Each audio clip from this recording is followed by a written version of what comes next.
What's up, guys? Welcome to OTF Audio Daily Beats. My name is Coach Vassar. Thank you for joining me. As always, if you're new, appreciate you tuning in, listening to me talk about these workouts. If you find value in them, information is in the description to support me. If you have any feedback, let me know. We're going to talk about Saturday, September 6th. This also repeats on Sunday, the 21st. ESP style workout. As always, we talk about the treads, or the 2G, talk about the 3G, and then wrap it on up. For key concepts on the 2G, we're going to see 3 blocks today on the treads. Each block has a different focus: endurance to fight fatigue, strength to fight force with incline, and then power to increase output. You'll get some bonus all-outs to finish each block today as an extra challenge. For the rower, you'll start each floor block with a 250-meter row. Each row has its own focus. You'll set your time in block 1, try to match it in block 2, and then perform in block 3. On the floor, we'll have 3 blocks: high reps, low reps, explosive power to finish. You do need the benches out, so just keep that in mind. All right, so when we look at the tread side, 3 blocks here: endurance, strength, power, in that order. Between each block is a 90-second walk recovery with the goal of getting back to base when they're ready. Block 1 is 7 minutes. They're going to start with a 5-minute build, a 1-minute walk recovery, and then a bonus 1-minute all out. When it comes to these builds, they're going to start at base. Every minute, they're increasing the intensity. As always, when I talk about these kind of builds, there's a couple different thoughts of process and approach to it. You could go within parameters, so start at base, and then for that base push, somewhere between 1 to 6% for a power walker. Joggers and runners, somewhere between 0.1 up to 1 over their base. And then the 1-minute push, 6% or greater. Joggers and runners, 1 to 2 over their base. Push all out, 6 to 10%, so on and so forth. Now, the other way is, what I'm like a fan of is just a steady approach of increases. So power walkers try to add somewhere between 1 to 3%. Joggers and runners try to add between 0.1 to 0.5 within that range or more. And if they bike or stride, we're looking to increase their gear by 1 or 2. And I like to alternate. So first time do 1, next time do 2, go to 1, go to 2, so on and so forth. So even though they might not hit their typical push speeds halfway through, they might not be at their typical all out at the end, it should feel uncomfortable halfway, and it should definitely be very uncomfortable by the end of the 5 minutes. They have a 1-minute walk and then a bonus 1-minute all out. So ideally, they try to maintain whatever they did for that last minute or improve on it. When we look at block 2, they're going to start with a 6-minute tread on a hill where it decreases every minute, but we're looking to increase speed.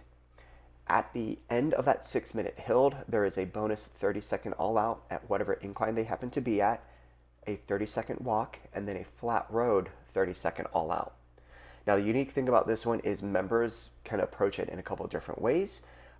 When it comes to the decreases on the incline, we want them to drop their incline by 1 to 2% every minute.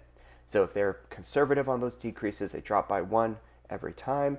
They'll start at 10, they'll finish at 5%. But if they do bigger jumps and they go down by 2, they'll actually get down to flat road. However, as we lose incline, we want them to increase their speed by 0.1 up to 0.3. So of course, if they make bigger drops on the incline down, let's try to make bigger increases on their speed, so that way the relative effort stays relatively consistent throughout the 6 minutes. Now, for the bikes and striders, we could have them start at like an all-out gear, so 6 above their base, and then every minute they could drop a gear. Or the other approach is they try to hold like a moderate push gear, so 3 to 4 gears over the base, and they hold it for 6 minutes. Either approach is applicable, and it'll feel very similar, like what the treads do. At the end of the 6 minutes, whatever incline they're at, they stay there, and then we want to increase speed so it feels like a all out, so it should feel very uncomfortable. Power walkers, they will go back up to 10% incline though. 30-second walk, and then a bonus flat road all out. Ideally, because there's no incline, joggers and runners, they improve at least by 0.1, if not more. They'll get another 90-second walk, and then we go to the final block, the power one. It starts with the same build, but cut in half. So they'll start at base. Every 30 seconds, they increase. Now, because of the collected fatigue, maintaining their builds from block 1 would be a good thing to try to accomplish. As a challenge, could they make more substantial increases to really light it up, right?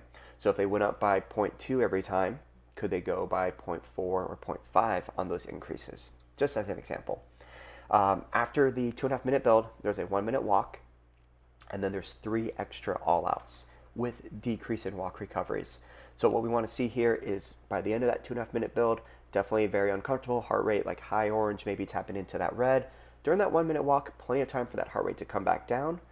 But when they go back to their all-out, their heart rate will trend down for the first 10 to 15 seconds. Then there's that delayed response where about halfway through the all-out, it starts to pick up. And by the time they end the all-out and we're about to walk it down, heart rate's still climbing.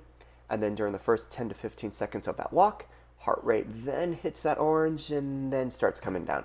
So we should see that peak and valley approach if they look at their performance summary at the end of class, because we want them to maintain the all-outs as the recoveries get shorter.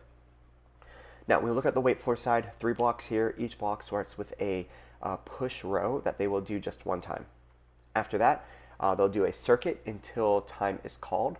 They'll start with a 250 meter push row. For the first round, it's an endurance row, so I would have them right around 26 to 28 on that stroke rate. Leg drive closer to like a 6 out of 10. And then they're going to have alternating lateral lunges, the bench high plank single arm reverse fly, and then the strap rollout. So of course, with the lateral lunge, lateral shift's great alternative there. The high plank reverse fly, they could split their stance, they could do it off the bench, or they could do a high row. For the strap rollout, it's all about maintaining that spinal integrity as they try to keep that core tight and maintain a good plank position. When we look at block 2, that 250 meter row is now a strength focused row, 22 strokes per minute. In a perfect world, they try to finish about the same amount of time, but they're generating more power per stroke. So now we want them to aim for like an 8 out of 10 on the leg drive, so their average watts goes up, but they're more patient on that return. So in an ideal world, the time to complete is the same, but their average watts are higher, meaning they are more efficient with their stroke. Hopefully that makes sense. And then we're going to see forward lunges with torso rotation for a total of 6 to 10 total, 3 to 5 per side. Dumbbell reverse flies, 6 to 10 reps, and then the strap 2-handed hip drop. And that's where the strap is going to be above their head. They're going to be facing one direction, and then they're in that plank position, their hip drops down, and then they pull back up into that neutral position. A great alternative for people who quite don't feel it is to have them do a low side plank hip drop instead. So they're on the forearms from a bird's eye view, their shoulder, their hips, their knee, their ankle is in a straight line, and then from that position up, their hip drops slightly towards the ground and then comes back up into that neutral position. So it's the bottom side, they're going to feel that stretch through like the lateral glute, the TFL, maybe a little bit into like the QL, the quadratus lumborum in the lower back. But then as they lift the hip, they're trying to contract the obliques of the side closest to the ground. Okay. And then the final block, power, 250 meter all out row. This one, definitely 10 out of 10 on that leg drive, finishing it with the best time possible. And then we're going to see dumbbell cleans, bench hop overs. So this is where the hands are off the bench, one foot's on the ground, they hop over, they land, they come back. They could do that without the hop. They could just step and just explosively step up, control back down, and then strength, the strap low plank alternate and knee raise. So they'll have the forearms in the straps. We want the shoulders and the elbow in line with the arms bent at a 90-degree angle. Strap should fall about the middle of the forearm, and the strap should come off the shoulders. So if they're down here and they're putting that strap on them, they are losing that opportunity to work on that stability from their midline. So try to get those arms up and keeping those elbows bent. And this is the one where think about the strap is the 2 points of the triangle. Your feet are the third point. So you want your feet close to one another. So that way, as you pick up one foot, they don't have to shift too much as they alternate for their 10 reps there. And then their finisher is their choice of either dumbbell cleans or the bench hop overs. Now, when we look at the 3G for that workout, we're going to see 3 blocks on the treads as well. And then on the rower, also looking at those 3 blocks. And then on the weight floor, it's going to be 1 long block. Okay? So on the tread side and the rowers, block 1, they are timed up together. They have the same 5-minute build as you see in the 2G, 90-second recovery. Block 2 is a much shorter block where it's going to be a 3-minute tread starting at 10% incline. And we want them to drop their incline by 2 to 4%. So if they do 4% drops, they're going to see 10, 6, and then 2% incline. So no matter what, they will have some incline at the very end if they follow the template true to form. Same thing as the 2G. They're going to start with high incline, so start very low on that speed. But because we have bigger drops on the incline, we're going to see bigger speed increases to make the relative effort the same. So can we add 0.1 up to 0.5 every minute? They will have that same all out at their current incline, and then that's it. So there is no bonus all out. 30-second walk recovery, and then the third block for the treads, which is also timed up with the rowers, they're going to have 4 all outs, 30, 30. 30-second all out, 30-second walk, maintain the all out intensity. So if they use block 2's all out as a starting point, remember there's no added incline, so could they at least maintain that all out speed or improve and then maintain it for the remainder of that block? Now for the rowers, they're going to start off with that same 5-minute build as the treads. Block 2 is where they move at their own pace. They're going to have 2 Y-bell med ball exercises. They're going to do 2 movements on the left side, then 2 movements on the right side, catch your breath, do it again, and then they row at 22 strokes per minute until you call time. So we're going to see a single leg angled press paired up into that split squat hold rainbow. Now the thing to remember here, as we stand on the left leg, that's the one that's being used to kind of stabilize you. So when you go into your split squat hold, you want the left leg in front because that's also the one that is doing the work, holding you into the position. And then they'll hit that rainbow for 6. Then they'll stand on the right leg, angled press, right leg in front, left foot back in that split squat position, rainbow, catch the breath, second round, and then row at 22 strokes per minute. And then they're going to do rack and rest for the last part. So what I would have them do is pay attention to their distance, because over these 3.5 minutes, they will row during the work, they rack their handle during the rest, and they're trying to get at least half their distance from block 1. So something to just keep that in mind.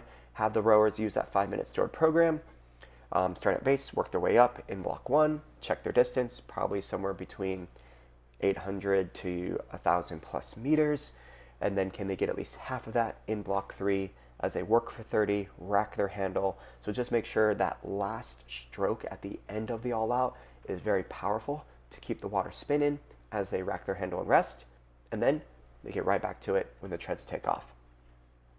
Now for the weight floor side, it's going to be the same idea with endurance, strength, and power. We're just taking a lot of the movements from the 2G and removing some out as well. So we have alternating lateral lunges, and then the single arm reverse fly for 2 rounds for endurance with high reps. Strength, you're going to have the forward lunge and reverse fly, 6 to 10 reps. And then finishing up with power, dumbbell clean lateral hopovers. So they're not using any strap in the 3G, so that way it kind of helps accommodate for space issues. And then their finisher is their choice, just like before, clean or the lateral hopover. And that's the 3G. So once again, September 6th repeats on the 21st. Any feedback, let me know. And other than that, coach it down.